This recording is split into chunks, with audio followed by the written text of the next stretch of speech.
Atgādinu, ka visas ieguldījuma stratēģijas ir saistītas ar zaudējumu risku, un katrs pats individuāli ir atbildīgs par saviem finanšu lēmumiem.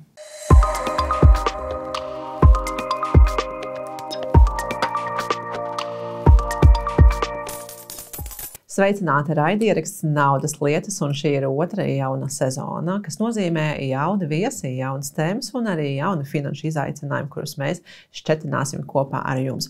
Mēs vēlamies pateikties jums, klausītāji, par jūsu atbalstu. Pirmajā sezonā mēs saņēmām ārkārtīgi daudz atsauksmes un pateicības, un tas arī veicināja to, ka mēs tiekamies arī otrajā sezonā.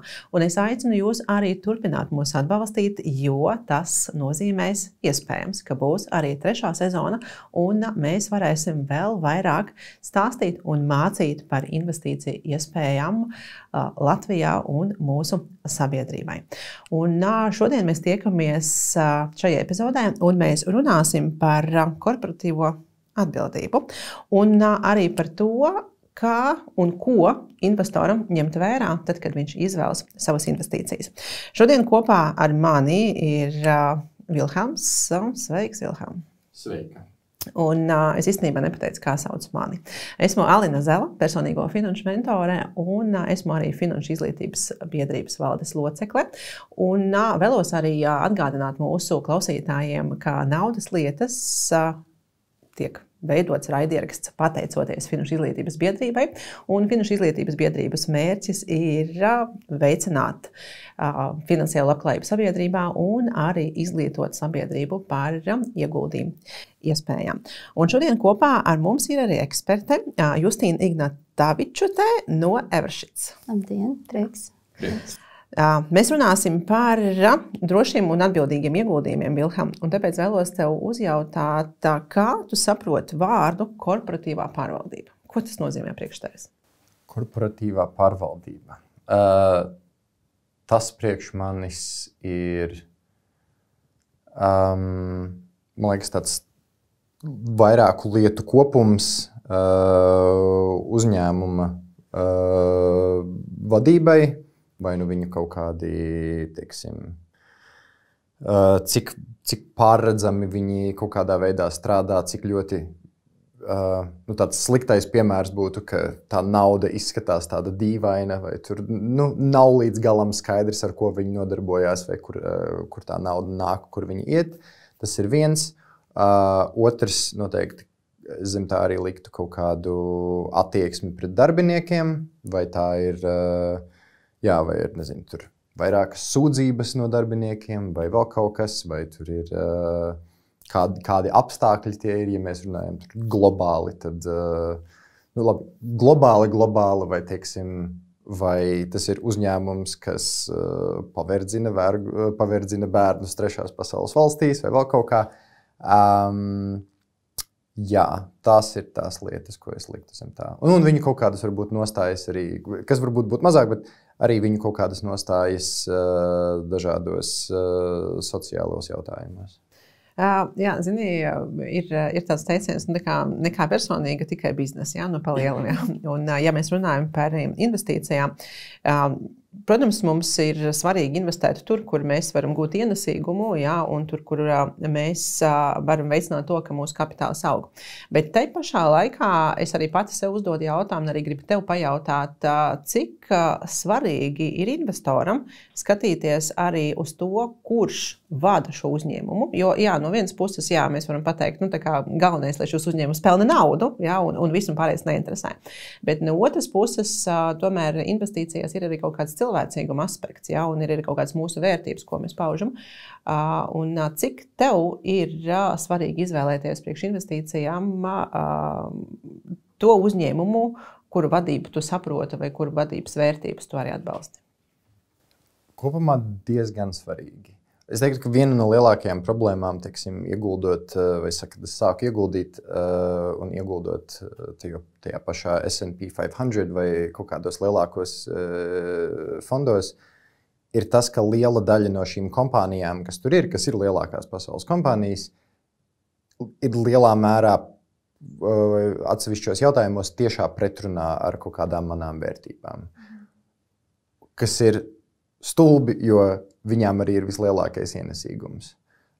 Un tur tur es teiktu, ka es esmu joprojām lielās kaut kādās krustcelēs priekš sevis, kur no vienas puses es negribu atbalstīt Amazonu, es negribu atbalstīt tur kaut kādu Lockheed Martin, kas ražo ieročus, vai es negribu atbalstīt vēl kaut kādas kompānijas, Nike, Adidas, kas man, kuru kaut kādi biznesa lēmumi man šķiet ētiski problemātiski. No otras puses, lielākajā daļā gadījumu alternatīvās, kas, teiksim, ir kompānijas, kas veicina daudz, kas ievieš zaļāku domāšanu vai ievieš ētiskākas kaut kādas tur, prakses vai vēl kaut ko, viņas bieži vien ir, pirmkārt, procenti atpakaļ nāk daudz mazāk, un tev vienmēr ir jāčeko visu laiku līdzi, vai tiešām tas, ko viņi sola, ir tas, ko viņi dara. Līdz ar to tas paņem daudz lielāku enerģiju, tas prasa daudz ilgāku laiku. Lielā mērā, man liekas, būt tādam pilnīgi ētiski tīram, tas ir darbs šajā jautājumā. Kā patērētājiem vai kā investoram. Šobrīd es priekš sevis esmu atradis kaut kādu tādu. No vienas puses esmu samierinājies, ka pirmkārt nauda, ko es investēju, ir mazs, ļoti niecīgs procents, kas neatbrīvo man pilnībā no atbildības šeit. Un es izvairos no kaut kādām lietām, kas man galīgi nepieņemams. Teiksim, es neieguldīšu tur azartspēļu uzņēmumā neatkarīgi no tā, cik viņš pelnīs. Tā. Es gribētu arī uzjautāt Justīnai, tu kā eksperte, vai varētu varbūt negluži paskaidrot, bet pastāstīt klausītājiem un iedot to virzienu, kāpēc investoriem ir nozīmīgi sekot līdzi tam, kurš vada uzņēmumu, kāda ir tā korporatīvā pārvaldībā un kāpēc tas investoram mūsdienās ir nozīmīgs aspekts, ko ņemt vērā pirms investīcijām. Es domāju, ka tas ir ļoti labs tāds temats un vispār globāls jautājums neatkarīgi no tā, vai es iegūdu Latvijas uzņēmumā, vai tas ir Baltijā, vai tas ir Eiropā, vai pat tur ASV uzņēmumos. Jo pamatā jau jebkuram uzņēmumam ir dažādi, kā dzīvošam organismam, ir asinsrite, un ir šie procesi, kā viņi miedarbojas savā starpā un kā šis uzņēmums strādā ar iesaistītajām pusēm. Un angļu valodā ļoti labs tāds vārds stakeholder. Un attiecīgi tādēļ pareizi jau tu minēji, ka ir šie procesi un vadlīnijas un prakses, kas notiek uzņēmumā gan iekšēji, gan uz āru, ko mēs saucam par korporatīvo pārvaldību. Un, jo labāk uzņēmums ir korporatīvi pārvaldīts, jo viņš būs ilgtspējīgāks, tā darbība būs caurspīdīgāka, un rezultātā tas arī veicinās investoram tādu lielāku investīciju atdevu, jo šie riski būs menedžēti attiecīgā veidā, un uzņēmums sasniegs savu strateģiskos mērķus un veicinās savu vērtības pieaugumu. Un, protams, kā jau jebkuram investoram, es domāju, ir interesanti, kas tad ir kuģa kapteinis, kas to uzņēmumu stūrē pareizajā virzienā. Un, protams, ka tā ir vadība. Tā ir tā vadības komanda, kas meklē šo balansu starp saviem mērķiem, starp uzņēmuma mērķiem arī un akcionāra vīzijām, lai šo peļņu palielinātu, bet arī vienlaiks, lai sasniegtu arī uzņēmuma strateģiskos mērķus. Un es domāju, ka ja mēs arī paskatāmies, kas ir noticis, pasaulē pēdējo 10-20 gadu griezumā, ir ļoti daudz labi korporatīvi pārvaldītu uzņēmumi, bet ir bijuši arī tādi atklāti gadījumi, kad tās prakses varbūt nav bijušas tās labākās. Ja mēs paskatāmies, pirms gadiem 10 bija, Facebook, visiem zinām sociālā platforma, kas ievāc un apstrādā mūsu datus. Un patiesībā jau tā korporatīvā pārvaldība var sākties arī ar mazu cepumiņu politiku, cookie policy, ko mēs apstiprinām ar mūsu piekrišanām un arī ar šo datu apstrādi veidu, kādā uzņēmums ievāc datus, kam tos datus nodod, par ko, kāda atļauta tas uzņēmums ir pajautājis kā lietotājiem. Un ap 14. gadu uzņēmums bija ievācis šos datus un tālāk nodevis citiem kanāliem. Kā rezultātā cits analītiskais uzņēmums nodrošināja to, ka platformā parādās reklāma, kurai tas lietotājs nemaz nebija piekritis. Ja? Tas bija saistīts gan ar priekšvēlēšanu kampaņām Amerikā, gan ar Brexit jautājumiem. Ja? Un, protams, bija ļoti liela negatīva tāda ažiotāža un publicitāte, kā rezultātā arī uzņēmuma vērtspapīru cena krita. Ja? Un varbūt liekas, jā, ka tā pārvaldība ir tāds liels zilonis, bet tas var sākties arī ar tādu mazu pieeju vai mazu dokumentu uzņēmuma lielajā darbībā, kas beigās vistiešākajā veidā var ietekmēt investora akciju vai obligāciju vērtības izmaiņas. Jā, īstenībā tagad klausoties, sanāk arī tā korporatīvā pārvaldība un to, cik, negribas pateikt veiksmīgi vai labi, bet cik caurspīdīgi un saprotami uzņēmuma vadība pārvalda uzņēmumu, arī nedaudz pasaka priekšā investoram, vai ir kaut kāds potenciāls saistībā ar kaut kādiem konflikta situācijām, kaut kādas tiesas prāvām, kas arī, protams, uzreiz ietekmē uzņēmumā peļņu. Jā, un tas arī ietekmē akciju vērtību. Vai sanāk tā? Tieši tā. Es domāju, ka tas varbūt tāds arī sanāks piemērs, bet man uzreiz nāk prātā, teiksim, Enron bija tāds 2001. gadā, tas viss sprādziens notika, ja? Bet bija Amerikā liels uzņēmums, kas viena no tām darbībām bija enerģētika. Ja? Un uzņēmumā bija vadība, uzņēmumā bija dažādi direktori, kas bija katrs atbildīgs par savu jomu, un bija radusies tāda situācija, ka vienlaikus viens no šiem direktoriem, kas bija Enronā, bija arī iesaistīts citos privātos uzņēmumos, kas sadarbojās ar šo Enronu. Ja? Un vadība, tā teikt, nevis veiksmīgākajā veidā, tā teikt, pievēra acis uz interešu konflikta jautājumiem, un tā rezultātā uzņēmums neatspoguļoja patieso situāciju par uzņēmumu saistību apmēriem, par uzņēmumu kaut kādiem parādiem, prasījumiem. Ja? Un galu galā tas burbulis sprāga. Tas viss nāca klajā, jo tie cipari nesakrita ar to reālo situāciju, un uzņēmuma vērtība kritās, un tā rezultātā arī akcionāru ieguldījuma vērtība kritās. Ja? Un tas arī parāda šo drošības aspektu patiesībā, jo, ja ir skaidra tā korporatīvā pārvaldība, tad investors arī savā ziņā var justies drošāks attiecībā uz savām investīcijām. Ja? Jo šis, man liekas, ir tevis minētais piemērs ir ļoti labs, jo tas tiešā veidā uzreiz ietekmē investora portfeļa vērtību. Tieši tā. Jā, Vilka, un tad sanāk, tas ir tā korporatīvā pārvaldībā ir vēl papildus viena no niansēm, ko investors var vērtēt. Bet atkal, piemēram, ja es tagad iekāpu investoru kurpēs, jā, kurš tikai tagad sāk meklēt investēšanas iespējas, tad viņš jau zina, ka man vajag to izvērtēt, šo izvērtēt un šo izvērtēt. Jā, tur banāli, jā, un finanšu pārskats jāpaskatās, un ar ko uzņēmums jānodarbojas. Un tad man vēl korporatīvā pārvaldība kaut kādā ziņā ir jānovērtē. Un tas var arī radīt tādu, pārāk daudz man ir jāskatās, jā. Bet varbūt ir kaut kādas tādas pamatlietas, kas investoram norādītu, tajā brīdī, kad viņš pēta informāciju par uzņēmumu, kas norādītu viņam uz to, ka šī korporatīvā pārvaldība viņi ir ētiska, viņi ir caurspīdīga, kaut kādas tādas pamatlietas.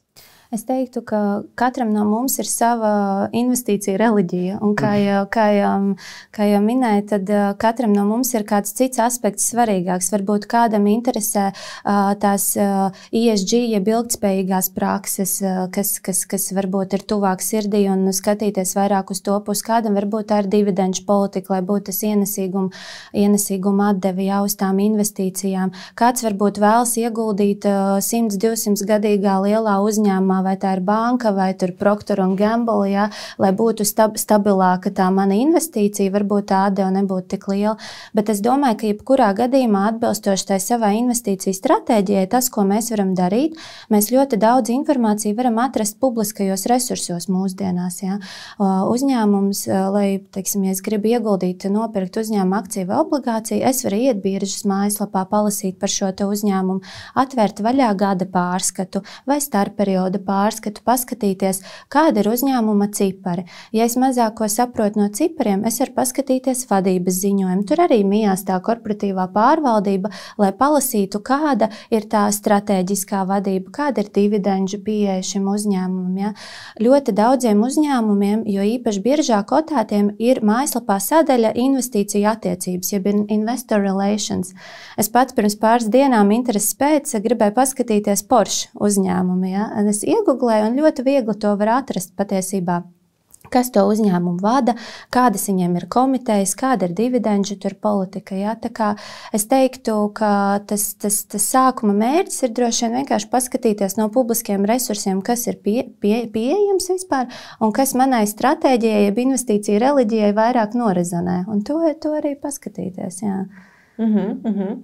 Jā, vai ir kaut kādi arī tādi, negribās pateikt red flags, bet vai ir kaut kas tāds, ko investors var, piemēram, viņš sāk pētīt, viņš sāk skatīt šos publiskus resursus, un vai ir kaut kāda informācija, kur viņš tā kā uzreiz ieraugot var pateikt, nē. Jā, kaut kas, protams, jā, mēs tikko izrunājam, ka ir šī investēšanas reliģija, jauna vērtības, bet ir kaut kāds vispār pieņemtās lietas, kas norāda uz to, ka šī korporatīvā pārvaldība nav caurspīdīga.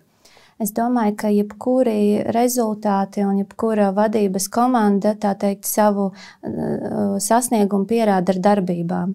Un mēs varam paskatīties, piemēram, kādu uzņēmumu un kā viņam ir gājis, teiksim, ja, ko tā vadība ir šī pēdējā gada laikā sasniegusi. Tā kā tās darbības arī runās par rezultātiem. Es domāju, tas ir viens tāds aspekts.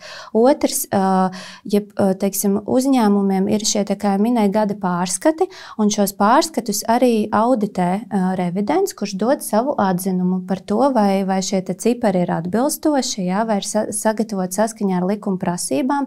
Mēs varam arī palasīt šo revidenta atzinumu. Jā. Tas arī liecinās par to, ka vai šīs prakses, cipari un darbības savā starpā ir atbilstīgas, vai viņas atbilst realitātei. Vilhelm, vai tu seko līdz tam visam tajā brīdī, kad tu veic investēšanas lēmumus? Cenšos, bet tur noteikti tur ir ļoti daudz robi, kurus vēl aizpildīt šajā jautājumā.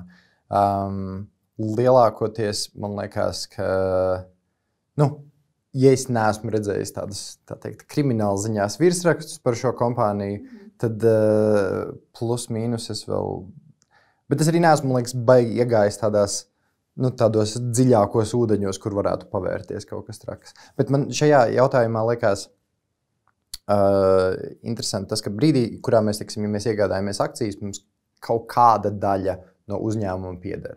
Pat ja tā ir tur 0,0001%, tas ir. Divi jautājumi šajā saistībā. Pirmais, vai mani kā, teiksim, uzņēmuma līdzīpašnieku kaut kādā mērā, pat ja tas ir mazs, var pēc tam, tā teikt, saukt pie atbildības par uzņēmumu kaut kādām darbībām. Un pie kāda procenta apmēram tas vispār varētu sākties?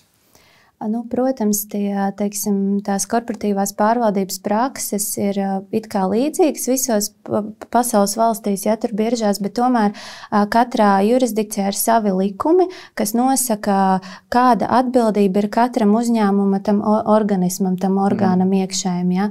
Un, ja mēs runājam, piemēram, par Latvijas uzņēmumiem, es domāju, līdzīgi tas ir arī Baltijā, tātad katram uzņēmumam ir valde, ir vadība, ja? Viņai ir sava likumā noteikta atbildība. Tāpat ir padome, kas pārauga to darbu, un tad ir arī akcionāri, kas ir tie, kas nāk uz tām akcionāru sapulcēm un pieņem tos lēmumus.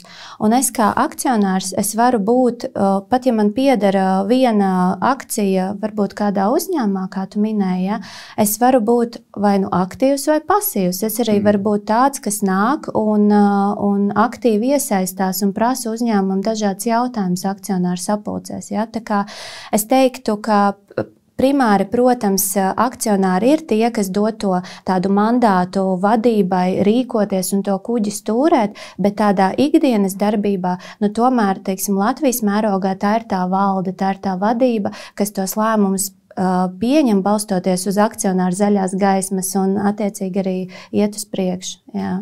Un tad tas man noved pie tā otrā jautājuma, cik man ir kaut kādā veidā liela teikšana. Ja es esmu kaut vai savus 10 eiro ielicis tā teikt, durvīs un ar kāju tur iespraudis, vai man ir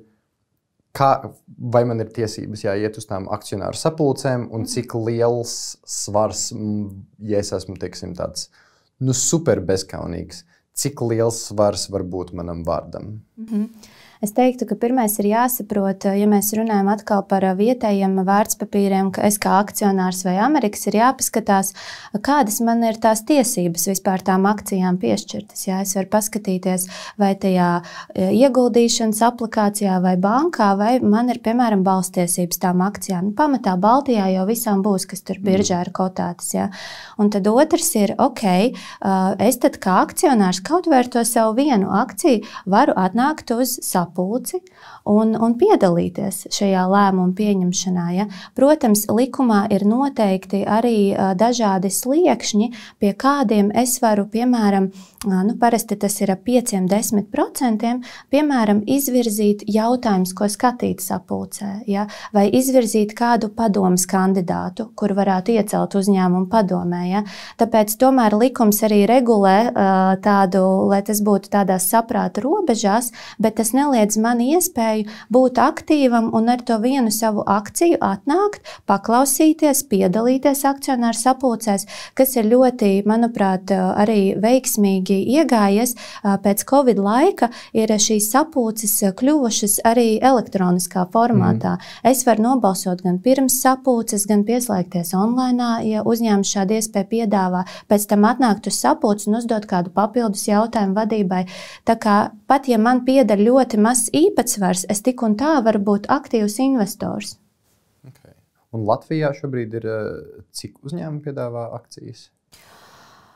Tas ir labs jautājums, bet no tādiem, es domāju, biržām mums ir pietiekami. Tā kā ir izaudzis tas skaits pa gadiem, mums ir Alūksnes putnu ferma, Madara Cosmetics, Delfin Group, Indexo, Kalva Coffee tāds nesenāks. Tā kā es domāju, ir pietiekami uzņēmumi, kur iegādājoties pat vienu akciju, mēs varam atnākt uz gadskārtējo vai ārkārtas sapulci un pamēģināt, kā tas ir. Okay. Jā, mēs kaut kad runājām ar vienu no kolēģiem, kas arī darbojās tieši tā kā investēšanas izglītības jomā, un tad viņš arī stāstīja par savu pieredzi, kad viņš gados jauns esot nopircis akcijas, un tad atnāca uz sapulci, kā tas vispār izskatās, un viņam patika šī iespēja, un arī pats process, un īstenībā arī tajā brīdī, manuprāt, kaut gan es pati neesmu bijusi ne uz vienu sapulci, akcionāru sapulci, bet, manuprāt, tajā brīdī tas iedod arī tādu investora sajūtu, ja, kas tev iekšā mudina tā kā domāt kā investoram, ka tu sāc vērtēt to ne tikai, ka tu esi kaut ko nopircis, ja, un tev kaut kas tur tavā portfelī ir, bet tu arī pieeja tādu investēšanas domāšanu par to. Bet, zin kā, man radās jautājums, kur es varu uzzināt par tādu sapulci? Vai atnāk kaut kāds paziņojums, kā investors var uzzināt? Ja mēs atkal runājam par Baltijas tirgu, tad pirmais, ko var izdarīt, Nasdaq Baltika mājaslapā, mēs varam arī to monitoringu pieslēgt, ka nāk uzņēmumu ziņas par to, kādus paziņojumus viņi publicē. Un, lai uzņēmums varētu sasaukt akcionāru sapulci vai obligacionāru sapulci, viņam par to ir jāpaziņo publiski. Ja mēs runājam par tādiem ārzemju uzņēmumiem, par Eiropas, par Amerikas, tad šie te paziņojumi visticamāk nāks tajā investīciju aplikācijā, vai tas lietotnē, vai piemēram, internetbankā, ja, par vērtspapīra notikumiem. Tur mēs redzēsim, kādā posmā šī sapulce notiks, kurā brīdī, vai man ir iespēja piedalīties attālināti, vai es varu nobalsot jau pirms sapulces, kurā vietā viņi notiks klātienē šī sapulce, kāda būs darba kārtība, par ko tajā sapulcē vispār lems. Ja, jo uzņēmumu vismaz reizi gadā ir jānotur akcionāru sapulce, lai varētu apstiprināt gada pārskatu un izdomāt, ko mēs darīsim ar peļņu, vai mēs dalīsim tās dividendes vai nē. Tā kā šī informācija patiesībā visa ir publiski pieejama, ja? Un arī tiem, kas nav akcionāri, viņi ir pieejami patiesībā Nasdaq Baltika, arī, piemēram, mēs runājam par Baltijas tirgu. Ja? Protams, tikai akcionāri var nākt uz tām sapulcēm, ja? Bet to visu var atrast. Ja? Tā ir, manuprāt, viegli ērti pieejama informācija. Es no savas puses arī varu pateikt, es domāju, var to pieskaitīt arī pie korporatīvās pārvaldības un pie attiecības ar investoru, kaut gan varbūt pastarpināti, bet tie uzņēmumi, kuru akcijas esmu iegādājusies, viņiem ir ceturkšņa finanšu atskaites. Un ir arī gada finanšu atskaites. Un es kā investors vienmēr, kad atnāk paziņojums, ka ir tā finanšu atskaita, es vienmēr ieju paskatos ne tikai to finanšu pārskatu, bet es arī paskatos to vadības konferenci, un par to stratēģiju, par tām idejām, par to paveikto, kas ir tās, ko viņi ir darījuši. Un man, Justīna, ļoti patika tevis teiktais, ka kā vislabāk novērtēt, ir apskatīties, vai viņu teiktais sakrīt ar darbībām. Un tas arī ir viens no manas izvērtēšanas momentiem, ka uzņēmums jau var solīt daudz ko, kā viņi izskatīsies nākamgad vai pēc pāris gadiem, kādi viņu plāni, bet svarīgākais ir tas, vai viņi tiešām dara lietas, lai to izpildītu, un, ja, piemēram, nesanāk, un tā arī gadās, ka viņi neizpilda savus plānus, kāds tur šķērslis ir bijis un vai viņi risina šo.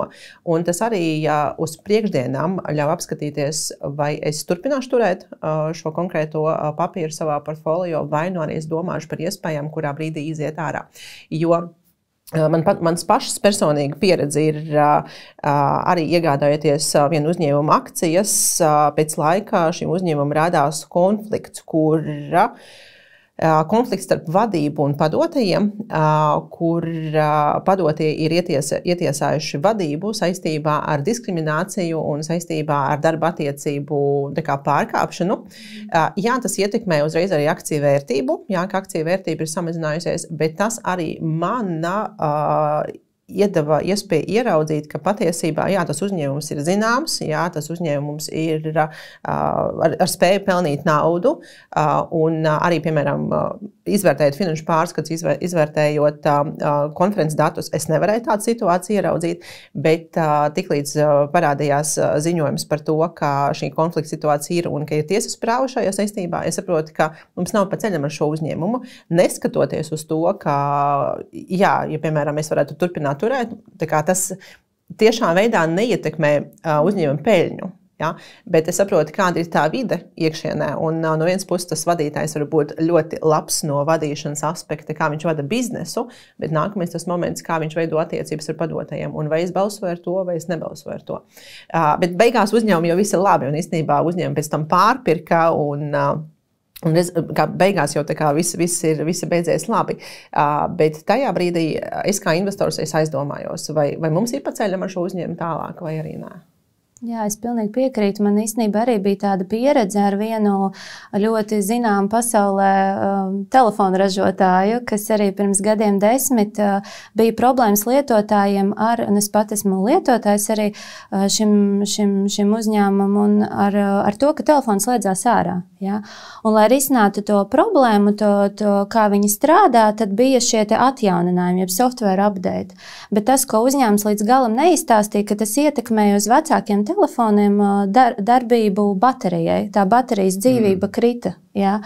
Un ļoti gan man kā lietotājiem, gan arī, kas pēc tam publiski tika pausts, protams, tas uzņēmuma vadītājs CEO pateica, jūs varat aiziet un samainīt to bateriju, mēs jums tur atlaidi iedosim, un tā risku menedžēšanas pieeja jau pēc šī incidenta bija pareizi no vadības puses, bet ļoti daudziem, nepatika tieši tas aspekts, ka uzņēmums varbūt noslēpa vai līdz galam neizstāstīja, ka uzreiz tas darbības caurspīdīgums īsti nebija tas labākais, ja, ka uzņēmums varbūt izvēlas īstermiņa ieguvumus, ja, ka varbūt no malas cilvēkam liekas, ka tagad visi skries un pirks tos telefons un palielināsies peļņa, nevis kaut kādus ilgtermiņa ētiskus apsvērums, ja, par ko mēs runājam. Un tajā brīdī es arī sapratu, ka man kā lietotājiem varbūt ir pa ceļam, bet kā akcionāram, varbūt īsti nē. Jā, bet tajā pašā laikā mēs tagad pieskaramies arī tādai lietai, kā kļūdām, kuras pieļauj uzņēmumi. Es pat esmu uzņēmēja, un man pašai salīdzinoši, pavisam burtiski pirms pāris nedēļām ir pieļautā kļūda, kuru man vajadzēja risināt.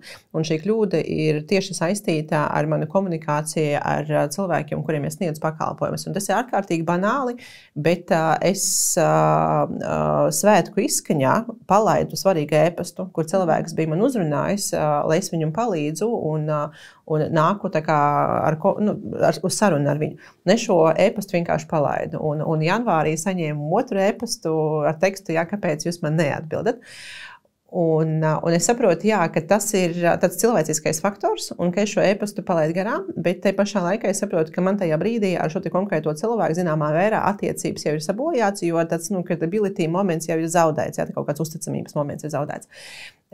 Bet te pašā laikā es saprotu tos iemeslus, kāpēc tā ir gadījies, jā, un tas tiešām tāds cilvēciskais faktors, un nācu, jā, pretī ar sarunu, ar iespēju, ar piedāvājumu, un arī sapratu, kas man ir jāizmaina tālāk savā darbībā, lai pēc tam tādas situācijas nepieļautu, un arī uzrunāju esošos cilvēkus, kas man ir apmācībā, jā, vai gadījumā vēl nav kādam līdzīgs e-pasts, kurš ir neatbildēts. Un gala rezultātā, jā, tā ir zināmā mērā kļūda, manu uzņēmumu pieļautā kļūda, kas ietekmēja komunikāciju ar cilvēkiem, kas ņem no manas pakalpojumus, un attiecīgi arī esmu zaudējuši šo uzticamības daļu, jā, ar cilvēkiem. Bet te pašā laikā tā man ir mācība, ko man tālāk izmainīt, lai tādas situācijas nerastos turpmāk. Un varbūt arī no tās korporatīvās pārvaldības jau arī 100% uzņēmumi pieļauj kļūdas. Jā, un šīs kļūdas varbūt arī viņi var aprēķināt visu perfekti ideāli, jā, bet hopš un kaut kur, jo risks viņš nav vienāds ar nulli, jā, viņš vienmēr kaut kur pastāv. Un kā investoram izvērtēt, vai šī situācija ir vienkārši tāds cilvēciskais faktors, ja, un tas neietekmēs tālāk uzņēmumu darbību un neietekmēs viņu investīcijas. Vai tomēr tas ir tāds varbūt zvaniņš, ka man ir jāskatās, kā tas attīstās tālāk? Es domāju, ka, protams, te ir atkal mēs ejam atpakaļ uz to, kas ir tā mana stratēģija vai tā mana ticība, tā kā cik tālu es eju, cik varbūt riskantos vai stabilākos, bet mazāk ienesīgās investīcijās es gribu ieguldīt, bet, protams, mēs visi esam cilvēki, un bieži vien arī, esmu dzirdējusi, ka saka, ieguldītāji, bet te ir nomainījusies vadība vai nāk tur jauns cilvēks menedžmentā, tagad viss būs slikti. Bet patiesībā paiet ceturksnis, paiet pusgads, gads, un uzņēmumam tiešām sokas ļoti labi. Tā kā es domāju, katram pašam ir jāizdomā, cik tālu mēs esam gatavi iet, ir jāpalas par to vadības komandu, jāsaprot, kāda ir tā lielākā bilde, kāpēc tas tā ir noticis, jo varbūt tie ir no uzņēmuma neatkarīgi faktori, varbūt tā ekonomika tajā brīdī tāda ir, paskatīties, kādas ir nozares tendences. Man ļoti patīk diezgan bieži pirms IPO, pirms uzņēmuma iznāk biržā, viņi biežāk, protams, sevi marketē, lai parādītu cilvēkiem plašākai auditorijai, kas viņi tādi ir, lai viņus tuvāk iepazītu. Un šajā sakarā bieži uzņēmumu vadītāji dalās savos viedokļos, intervijās, podkāstos par to, kā viņi redz uzņēmumu, kā viņi redz šī uzņēmuma attīstību un kādas ir tirgus tendences.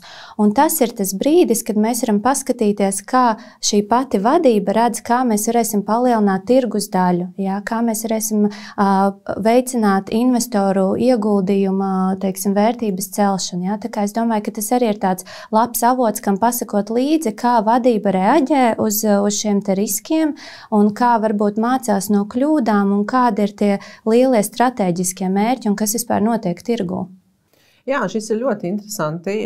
Tiešām tas ir savā ziņā, tu izvēlies kā tādu partneri, jā, ar kuru tu kopā savu investēšanas termiņu esi ieplānojis noiet. Ja, un, protams, arī kā jebkurās attiecībās, zināmā mērā tas ir attiecības. Ja, un tā, jebkurās attiecībās otra puse, ja, viņa var arī atsevišķās situācijās kļūdīties. Ja, bet nākamais ir, kā tas sakrīt ar manām vērtībām kā investoram. Tev kā pieredzējušai investorai, kur tu visbiežāk skaties kaut kādas tendences vai to pašu atrodot jaunu uzņēmumu, vai viņā ieguldīt vai neieguldīt? Vai tu lasi ziņas, vai tas ir tā iepriekš nosauktā mājaslapa, kuras nosaukums visu laiku aizmirstu, par Baltijas uzņēmumiem? Kā tu veici savu izpēti? Zini, kā tas ir atkarīgs no tā, kas tas ir par uzņēmumu. Ja mēs runājam par Baltijas tirgu, tad tie uzņēmumi arī, piemēram, pirms IPO izvērtēšanas, jā, arī uzņēmumu izvērtēšanu, tad pirmkārt man tie uzņēmumi paši par sevi ir pazīstami, tā kā vai kaut kur es viņus redzu, vai kaut kur esmu dzirdējusi viņus, tas varbūt tas viens. Bet par Baltijas uzņēmumiem pa lielu, tas vienmēr ir uzņēmumu pašu mājaslapa. Un, ja uzņēmums tieši sadaļa akcionāriem, ja, bet atkal ir jāsaprot, ka uzņēmumi, šis ir mans personīgs viedoklis, ja, es tā kā nepretendēju uz taisnību, Bet ir jāsaprot, ka tajā brīdī, kad uzņēmums iet IPO procesu, tur ir ļoti liela daļa no mārketinga komunikācijas tieši tajā momentā. Un, protams, mēs komunikāciju varam pasniegt dažādos veidos. Ja? Un tad tas, kas ir uzņēmuma spēcīgās puses, mēs varam izvilkt tā kā uz āru un viņas rādīt. Ja? Un tas, kas uzņēmumam varbūt ir tāds riskantāks aspekts vai tas vājāks moments, ja? Tad mēs varam paslēpt tā kā zemāk. Un tā kritiski analītiskā domāšana, viņa ir ļoti svarīga tajā brīdī, ka mēs cenšamies, tā kā es cenšos analizēt datus un prospektus, nevis no tāda skatu punkta, vai man patīk vai nepatīk, jā, ka šis uzņēmums stāsta, bet skatos plikus faktus, un ja es redzu, ka viss ir ļoti ideāli, jā, tad es vienkārši tam neticu un roku dziļāk, meklējot, kur ir kaut kas, jo visiem ir stiprās puses un vājās puses, jā, un tad roku dziļāk, kur ir tās vājās puses. Bet pa lielam, jā, tā ir mājaslapa un sadaļā akcionāriem, bet atkal tajā sadaļā akcionāriem arī no savas personīgās pieredzes sākotnēji tā informācija, kas ir pasniegta, tas ir tās stiprās puses. Un, lai atrastu, piemēram, tieši IPO prospektu, jā, tur vajag notīt līdz pašam beigām, kur ir tā kā teksts vienkārši, kurš ir iezīmēts tā kā clickable, jā, moments, kur ir IPO prospekts. Un, piemēram, tāds investors, kurš nezina, kā notiek šis te IPO moments, jā, tad viņš var izlasīt tikai to sadaļu, kas ir domāta investoriem, padomāt, ka viss ir perfekti, viss ir ideāli, jā, un es iešu un piedalīšos IPO. Bet ir svarīgi saprast, ka vienmēr tur kaut kur, jā, tajā sadaļā akcionāriem būs arī oficiāls IPO prospekts, jā, kurā jau ir gan finanšu pārskats un kurā jau ir visi dati, ko izvērtēt. Un, jā, tā kā Baltijas uzņēmumiem tā ir mājaslapa, un es mēdzu arī ierakstīt vienkārši Google attiecīgu uzņēmumu nosaukumu IPO un atrast oficiālu Nasdaq lapu, kur var arī sameklēt šo prospektu. Ja mēs runājam par ārzemju uzņēmumiem, tur varbūt ir nedaudz savādāk, jo arī informācijas krietni vairāk, un par ārzemju uzņēmumiem arī ir ziņas, ir arī analītiķi, kas analizē. Un tur patiesībā, jā, ir mājaslapa, bet tāpat arī ir dažādas vietnes, tā skaitā arī, piemēram, arī man brokera vietnē un arī vietne, kur es analizēju grafikus. Tad es varu skatīties Interactive Brokers un, piemēram, tirsniecības platformā, tas uzņēmums, kurš man ir watchlistā, ir iekļauts. Tad tiklīdz es viņai ieeju, tā uzņēmuma akcijas tā kā pārskatā, man uzreiz parādās vesela kolonna ar visām ziņām saistībā ar šo uzņēmumu, kas ir, tā kā tur, tikko, kas ir iznākušas, visas ziņas. Un tādiem lielākiem uzņēmumiem, jā, tur, nezinu, tur Amazons, tur Apple un tā tālāk, tā ziņas ir, daudzas ir. Un tad to informāciju var tur atrast. Tāpat arī vietne, kur es analizēju grafikus, tradingview.com. Tur arī tajā brīdī, kad tu paskaties kādu uzņēmumu konkrētā grafiku, tā kā akcijas grafiku, tad ir arī iespēja apskatīt ziņojumus un publiski pieejamo informāciju, ko ir izziņojis šis uzņēmums. Tad tur tā kā varbūt arī tāds nedaudz sarežģītāks un sanāks, ka tur tas veids, kā es vērtēju uzņēmumu, viņš drīzāk balstās uz sākotnējo, vai es apdomāju investīciju šajā uzņēmumā. Ja es apdomāju investīciju šajā uzņēmumā, es skatos finanšu pārskatus. Ja finanšu pārskatā es redzu, ka finanšu pārskats atbilst tam, kur es ieguldu. Tā kā es ieguldu tajos uzņēmumos, kur ir peļņas dinamika, kur ir saistība dinamika uz tā kā pazemināšanos. Un tai pašā laikā es arī skatos, lai uzņēmumi būtu brīvās naudas plūsmā, lai viņš varētu tā kā sevi atpakaļ investēt. Un ja tur es redzu, ka ir kaut kāds negluži tā kā sarkanais karogs, bet ja es redzu, piemēram, ka akcija vērtība ir nenovērtēta, bet rādītāji finanšu pārskatā man šķiet diezgan labi, tad es meklēju tālāk, kāpēc tad investori ir šo te akciju vērtību šobrīd nenovērtējuši atbilstoši rādītājiem. Tad tur ir kaut kāds iemesls, un šis iemesls var arī slēpties tajā korporatīvai pārvaldībā, vai arī vadības lēmumos, vai arī vadībā, un arī varbūt tāds no piemēriem, tūlīt arī pastāstīšu par to piemēru, bet atbildot uz tavu jautājumu, tad sanāk tiem ārzemju uzņēmumu akcijām tas meklēšanas process, viņš jau ir tāds komplicētāks, jo arī informācijas pieejamība krietni vairāk ir tas viens, un arī tas uzņēmums, viņš nav tepat blakus. Ja, un man arī var būt grūti novērtēt viņu kā uzņēmumu. Piemēram, kā man bija arī situācija ar vienu no Latvijas uzņēmumiem, tad, kad es paudu savu viedokli par uzņēmumu finanšu pārskatu, tad šī uzņēmuma vadītājs patieši ar mani sazinājies šajā sakarā. Ja, un šeit sanāk arī tā korporatīvā pārvaldība un arī tās attiecības ar to investoru var redzēt, ka šeit ir ļoti tuvas tās attiecības, ja, un ka pa lielam šeit uzņēmuma vadītājs var sazināties ar kādu, kurš ir paudis savu informāciju par finanšu pārskatu.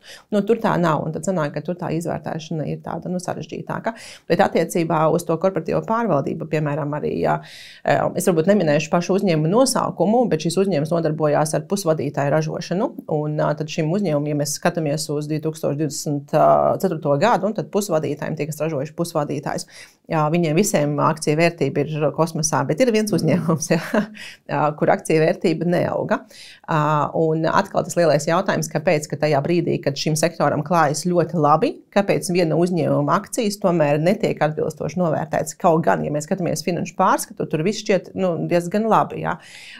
Un tas īstenībā arī rādīja tos riskus un arī rādīja to, ka uzņēmums nespēs realizēt savus plānus. Un rezultātā tā arī tas izrādījās, ka tos plānus, ko uzņēmums ir izvirzījis uz savu pusvadītāju ražošanu, ka viņš nav realizējis, viņš nav to sasniedzis, un gala rezultātā arī vadība atkāpās, un kā tur tālākies uzņēmumi nav zināms. Ja? Un arī akciju vērtība uzreiz ir nokritusi, ļoti nokritusi. Ļoti nokritusi. Man liekas, tas ir vēsturiski lielākais kritums viņiem uz doto brīdi. Jā, bet tas nākamais ir, ka tiklīdz tu redzi, ka uzņēmuma akcijas ir nenovērtētas cenu ziņā, jā, tad tas ir tāds, kāpēc? Vai tiešām šī akcija ir tik lēta, jā, un tas ir kaut kāds bonus, jā, kaut kāds ekstra piedāvājums, vai tomēr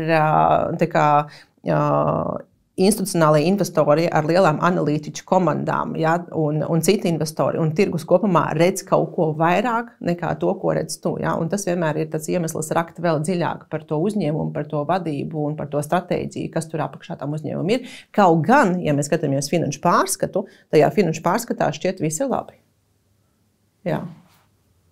Jā, es piekrītu, un es domāju, ka arī ļoti labs avots patiesībā ir šīs arī investoru webināri, ko uzņēmumi rīko, gan tad, kad viņi publicē tur varbūt pusgada, gada dati, gan arī pirms viņi iet uz biržu, arī, manuprāt, ļoti labs avots, kur tiešām sēž tur tas finanšu direktors vai uzņēmuma vadītājs CEO, kas var iedot mazliet vairāk to izprata nekā tie pārskatu cipari, ja, kas iedod arī varbūt tādu vīziju par tām tirgus tendencēm, lai tu tiešām var saprast, vai kāpēc šim uzņēmumam iet varbūt netik labi un citiem iet labi, vai tas ir konkrētajā uzņēmumā kaut kāds notikums, vai tas ir pagaidu notikums un mēs gatavojamies kaut kam lielākam. Ja? Tā kā es domāju, ka tas arī ir tāds vērtīga vieta, kur to var atrast. Un, manuprāt, arī tie pieminētie prospekti patiesībā varbūt viņus grūti ir atrast, bet tad, kad atrod, vismaz Baltijas uzņēmumiem, viens ir tas, ka viņiem ir mājaslapā jābūt pašam uzņēmumam, tik tiešām apakšā, vai arī otrs ir Nasdaq Baltic, tātad biržas mājaslapā vienmēr var atrast prospektu. Un prospekts ir tas dokuments, uz kura pamata tad uzņēmums piedāvā tās akcijas iegādāties. Un, protams, viņi ir bieži smagnē, viņi ir ļoti gari, bet tur var atrast ne tikai finanšu datus un uzņēmuma darbību, bet arī strateģiskos mērķus, kur tā vadība pasaka, kā mēs sevi redzam gada, 2-3 gadu griezumā, ko es darīšu ar to tavu naudiņu, ko tu ieguldīsi, ja? Kuri būs tie ieņēmumu izlietojumi, kur mēs ieguldīsim. Un katrā prospektā, vismaz Baltijas mērogā, varēs atrast arī riska faktorus, kuros uzņēmums apraksta, kā uzņēmums redz sevi, kādi ir viņa galvenie riski. Gan darbības riski, gan nozares riski tādi lielāki, vai tie ir ģeopolitiskie, ja? Vai kādi tirgus riski. Un tāpat arī uzņēmums novērtēs sevi pret tirgus konkurentiem.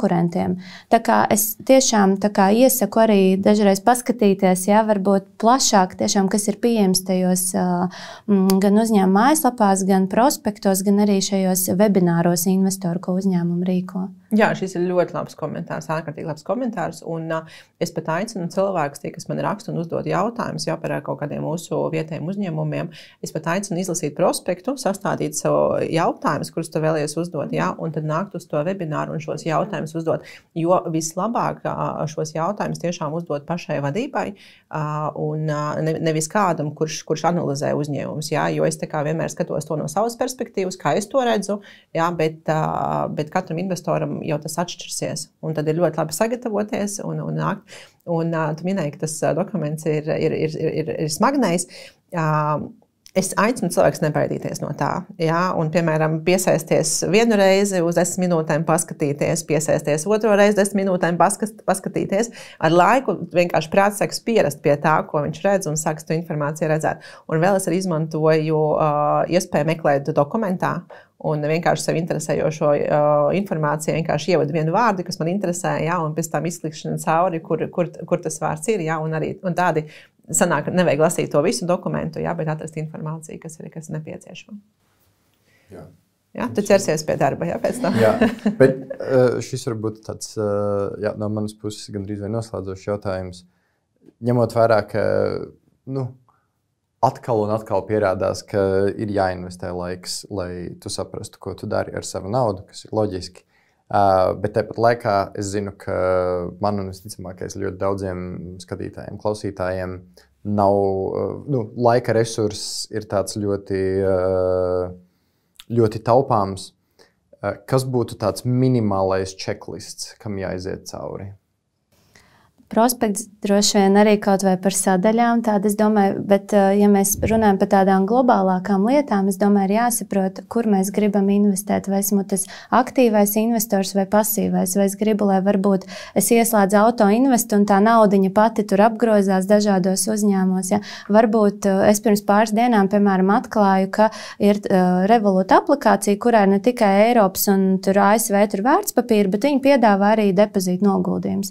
Varbūt man ir drošāk kādā bankā vai, teiksim, finanšu iestādē noguldīt naudiņu, lai man tie gada vai termiņa procenti nāk. Es varu iet tur bankas mājaslapā un paskatīties. Varbūt tas ir tāds atkal pasīvāk investora tā kā veids, bet atkarībā no tā, cik aktīvs vai pasīvs es gribu būt, es domāju, ka tā ir tāda maza padziļinātā izpēte, ko es veicu par pašu uzņēmumu, tajā pašā Google, tajā pašā biržas mājaslapā, uzņēmuma mājaslapā un, tā droši vien. Okay. Bet tādi, labi, tas prospekts vai ir vēl kaut kas tāds, teiksim, ja ir jāizvēlās tāda mazs listiņš, tāds ļoti to-do. Finanšu pārskati, okay. Tā tad arī ar vadības ziņojumu.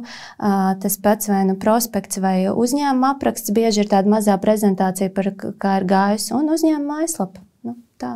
Okay. Jā, un ja tas ir vietējais uzņēmums, var arī aiziet vienkārši, piemēram, ja ir iespēja tur, piemēram, uz kafejnīcu aiziet kafiju izdzert, vai pakalpojumu iebraukt iekšā degvielas stacijā, paņemt kādu pakalpojumu, paskatīties, jau arī īstenībā daudz ko pasaka par to uzņēmumu pārvaldības aspektu, arī viņu darbinieki un arī tā komunikācija, jo pa lielam katrs darbinieks jau pauž uzņēmuma vērtības. Un varbūt nedaudz ne pa tēmu, bet brīvdienās kā reiz mēs iepirkāmies vienā veikalā, arī liels veikals, bet caur darbinieku attieksmi pret pircējiem kļuva skaidrs, ka tie darbinieki nav ieinteresēti strādāt šajā veikalā. Un tad es tieši tajā brīdī, starp citu, arī sev piefiksēju pie tās domas, ka tad šeit ir kaut kāds gaps starp uzņēmuma stratēģiju un darbiniekiem, ka tā komunikācija līdz darbiniekiem neaiziet. Bet vietējiem uzņēmumiem īstenībā tas arī ir ļoti forši, ka viņi visi ir viens rokas attālumā no investora. Tas īstenībā, tas ir īpaši kaut kādiem lielākiem uzņēmumiem cilvēks, kas stāv vai pie kases vai kas, viņi ir kaut kādā mērā uzņēmuma vizītkarte. Tā kā, tas ir laikam ļoti labs rādītājs. Tāds user experience, tāda cilvēku pieredze. Es nopērku to kosmētikas produktu vai tās vistoles, un es zinu, ka man garšo, un es gribu ieguldīt tajā uzņēmumā.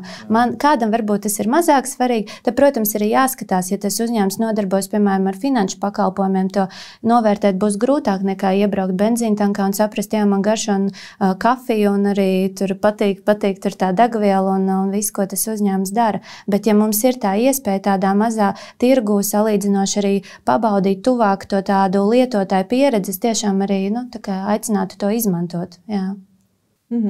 Jā, varbūt nobeigumā arī par to investoru reliģiju.